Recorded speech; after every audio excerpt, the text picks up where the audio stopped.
Hey folks, Cody here, back with another beginner-friendly bluegrass guitar lesson. Today we're in the key of G, and I realized something, that YouTube has a copyright-free library of music, and this tune, the Big Sciota, is in that library. So we can use it here today to learn the intro part of this. This is one of my favorite tunes, if not my favorite tunes, and I often play it when I'm testing out guitars on this channel. And so today I'm going to teach it to you. By the way, my name's Cody. I went to school for bluegrass music at East Tennessee State University's Bluegrass and Old Time Country Music program.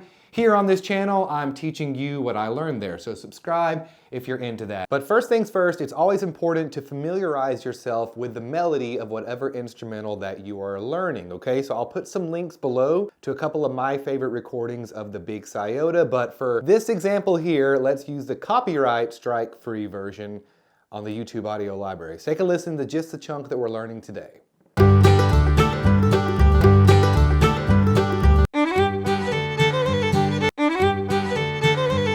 Okay, we're in the key of G. Now, I always tell students that there are two main ways to play a G chord in bluegrass music. What you see here, and also this style. This is the one that I default to. But what's important here when we're starting off a break is that you are coming into that break from the chord that makes that transition the easiest, okay? Bluegrass music is very speedy and it's hard to play fast on an acoustic instrument. Therefore, we need to do things in our playing that reduces the amount of space and the distance that we are having to travel, okay? So in this case, I recommend coming from that G chord, okay? Here is the melody played nice and slow. I know people are like, stop the yapping, like this.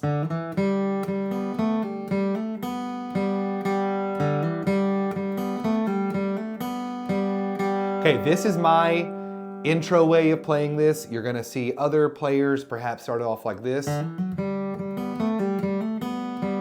what we're doing here today is just fine, and as you're learning this, very, very important to stick these notes, the frets that you're pushing in and experimenting with, these are the notes you're going to play when you're improvising in the key of G. A refresher on that, when we're in the key of G in bluegrass music, we are basically playing 4 chords, which is the G chord, the 1 chord, the 4 chord, the C, the 5 chord, the D, and then the 6 minor chord, the E, okay? So keep that in mind. But once again, nice and slow. Okay?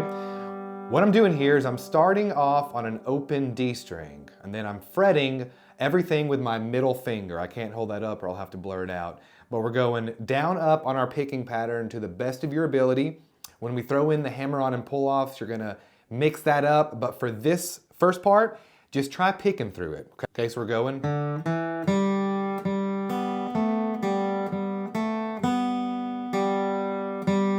Okay, open D string, 2nd fret, open G string. Okay, and then we're going open G string again to open B string. Right here.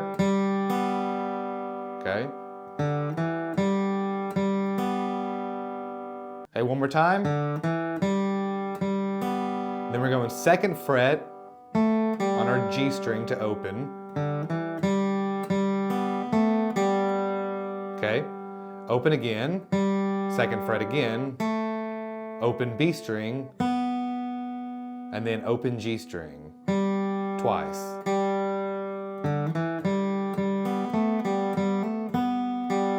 Now right there, I pulled in that pull-off, okay?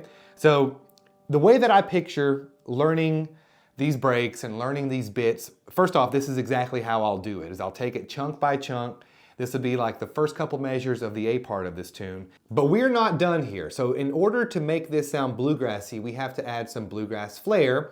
And mainly the ways that we do that are through hammer-ons, pull-offs, slides, pluck-offs, but for this example, let's keep it simple. We're gonna first do a hammer-on, then we're gonna do a pull-off on first the D string 2nd fret, and then the G string 2nd fret, okay? Still our middle finger, that middle finger is going to get a workout here, okay? Just like that is our first hammer-on as we're starting it off.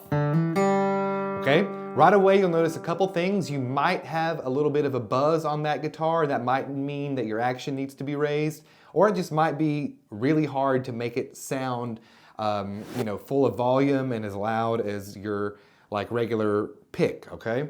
And that just takes time. You really have to focus on that middle finger strength and actually all your finger strength to get that right. Okay, so now that you've got that hammer on down, let's do a pull off, okay? Again, the tricky part here just making it sound nice and full and loud. We're gonna pull off right there on our 2nd fret G string. Okay?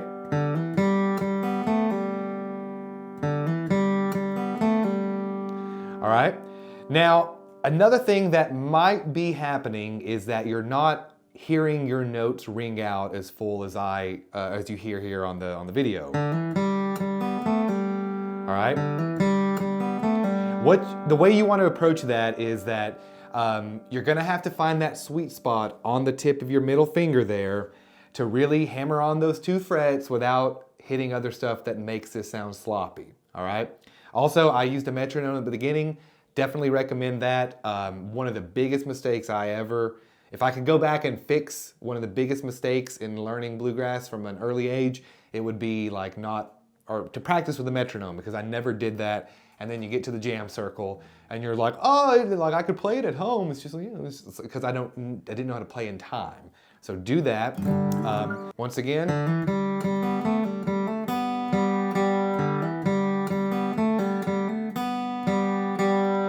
If you would like to continue learning with me with on-screen tabs and beginner-friendly bluegrass lessons, that way you can feel rewarded in playing this style of music. I go nice and slow because I think that the internet has a problem with bluegrass pickers expecting you to know everything and how to play, and I know from experience that this is super, super difficult to learn and can be frustrating. I guide you through all of it. Check the link in the description. It's a bargain. It's going to cost you about the same as like 3 private lessons at this point, and so check it out in the description. Flatpick Foundations featuring yours truly. We'll see you on the next one. Goodbye.